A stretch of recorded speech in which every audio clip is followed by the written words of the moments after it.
कि घर की वो 4 मर्यादा कौन सी है जिस मर्यादा में नारी रहे तो उस घर में संपदा नहीं घटती, उस घर की संपदा को समाप्त नहीं किया जा सकता है। 4 मर्यादा माता लक्ष्मी, मां सरस्वती के सामने माता पार्वती जी से पूछ रही है।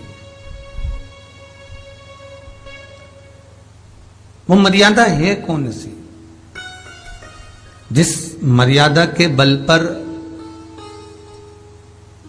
एक जो घर बसता है, घर जो बसाया जाता है, उस घर में सुख, सौभाग्य, संपदा, सत्ता, वैभव, प्रतिष्ठा, यश, कीर्ति, आरोग्यता, ये सब वहां रहे।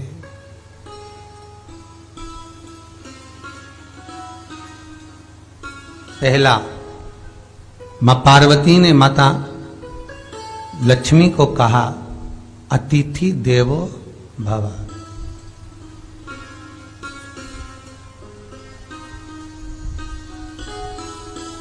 हमारे दरवाजे पर जब कोई अतिथि आए, हमारे दरवाजे पर कोई मेहमान आए, तो हम उसका आदर करें। परिवार के लोग जो आदर कर रहे हैं वो अपनी जगह पर है, भाई आदर कर रहा है वो अपनी जगह पर है, जेठ आदर कर रहा है वो अपनी जगह पर है, देवर मान सम्मान दे रहा है वो अपनी जगह पर है, पर सबसे पहला सम्मान घर की स्त्री को अतिथि का करना चाहिए।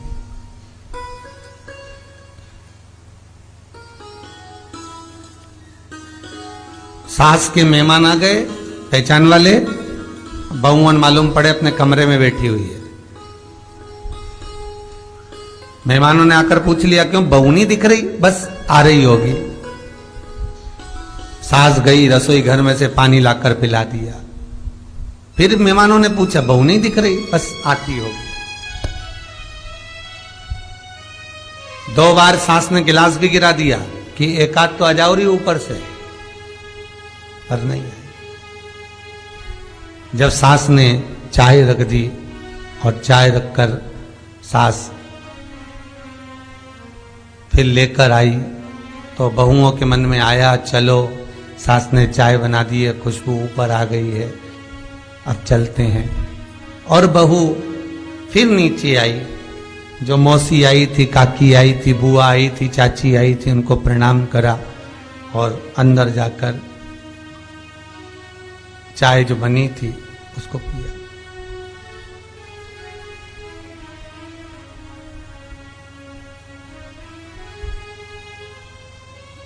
एक गरुड़ पुराण में लिखा है, 94 तरह के नरक में एक नरक है जो दरवाजे पर आए हुए अतिथि का सम्मान नहीं करता, उसको जल नहीं पिलाता, उसका मान सम्मान नहीं देता, उसका आतिथ्य नहीं देता, उसके लिए भी एक नरक रखा गया है।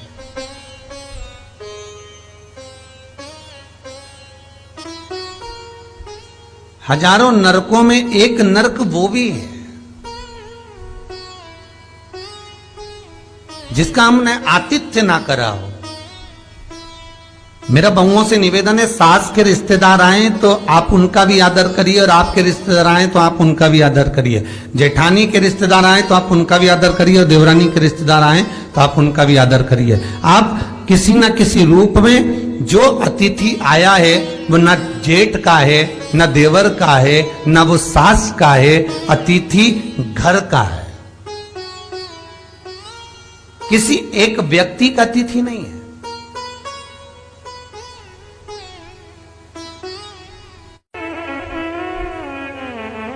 बड़ी बहू सोचे कि मैं घर की बड़ी, बड़े परिवार की, मेरे पास में बहुत धन दौलत, मैं काहे को गिनूं किसी मेहमान को। छोटी बहू सोचे मैं काहे को गिनूं, मंजिली सोचे मैं काहे को गिनूं, संजिली सोचे मैं काहे को गिनूं।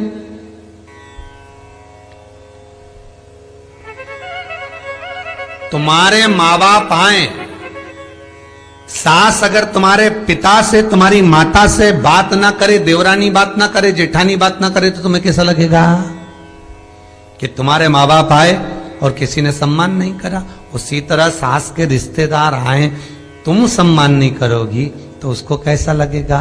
फिर तुम्हारे घर के आए वो सम्मान ना करे तो तुम्हें कैसा लगेगा? आतिथ्य, घर में कोई भी आए वो सबके लिए। दूसरा क्रम बताया, घर के दरवाजे पर जो तुलसी का पौधा होता है, जीवन में सबसे पहले अगर दुख आता है, तकलीफ आती है, कष्ट आता है, बीमारी आती है, रोग आता है, कोई बड़ा घटना घटने वाली होती है, कोई बड़ा कष्ट आने वाला होता है, तो लक्ष्मी जी से माता पार्वती कह रही है, घर में जो तुलसी का पौधा होता है सबसे पहले घात उसी पर होती है। तुलसी का पौधा सूख जाता है, समाप्त हो जाता है, उसके डालियां मुरझा जाती हैं, नीचे लटक जाती है, मंजरी झुक जाती है, या तुलसी के कुंडे में जो मिट्टी है उसमें फफूंद पड़ जाती है।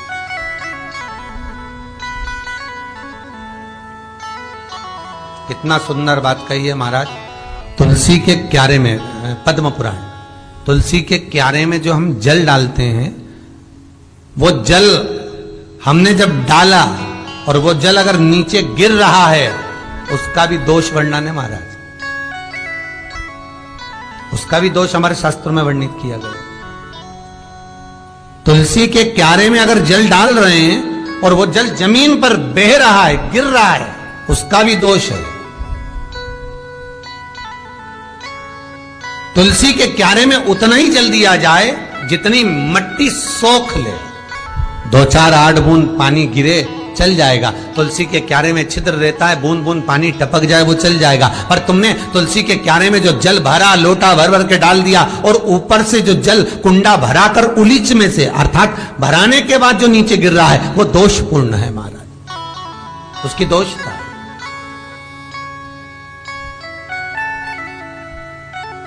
वो दोष देने वाला।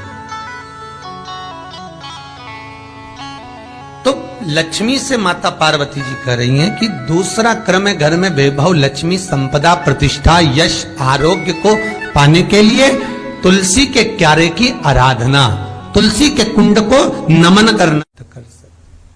तीसरा क्रम कहा,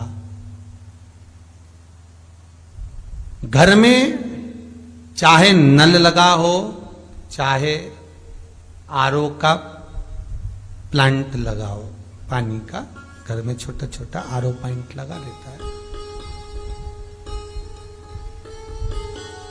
फिर भी घर के अंदर रसोई घर में एक छोटा सा मटका, मटका नहीं तो हंडा, हंडा नहीं तो बाल्टी, बाल्टी नहीं तो कलसा, पानी का भरा हुआ, जो नारी रखती है दूसरे दिन उस पानी को बाहर ढोल कर फिर वापस धोकर भर लेती है। मटका रोज धुलता है, हंडा रोज धुलता है, प्रतिदिन का।